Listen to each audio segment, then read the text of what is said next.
আজ বানাবো দারুণ একটা বড়ি রেসিপি। তার জন্য বেশ কিছুটা বড়ি আমি ভালো করে লাল লাল করে ভেজে তুলে নেব।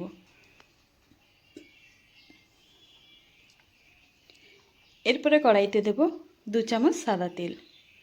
একে একে দেব কুচনো পেঁয়াজ, কয়েক কোয়া রসুন, শুকনো লঙ্কা, কাঁচা লঙ্কা আর দেব 1 চামচ জিরে।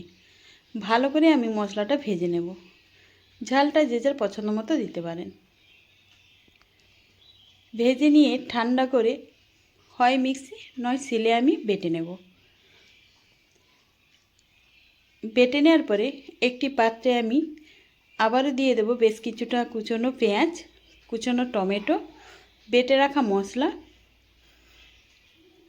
1 চামচ কাশ্মীরি লঙ্কা গুঁড়ো, পরিমাণ মতো লবণ, স্বাদ মতো চিনি, 1 চামচ হলুদ গুঁড়ো আর দেব ভেজে রাখা বড়ি,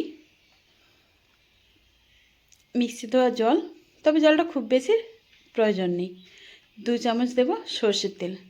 ভালো করে হাতে আমি মাখিয়ে নেব।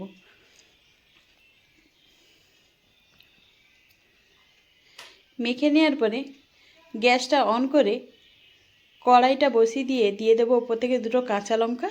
ঢাকা দিয়ে 10 থেকে 15 মিনিট আমি রান্না করে নেব।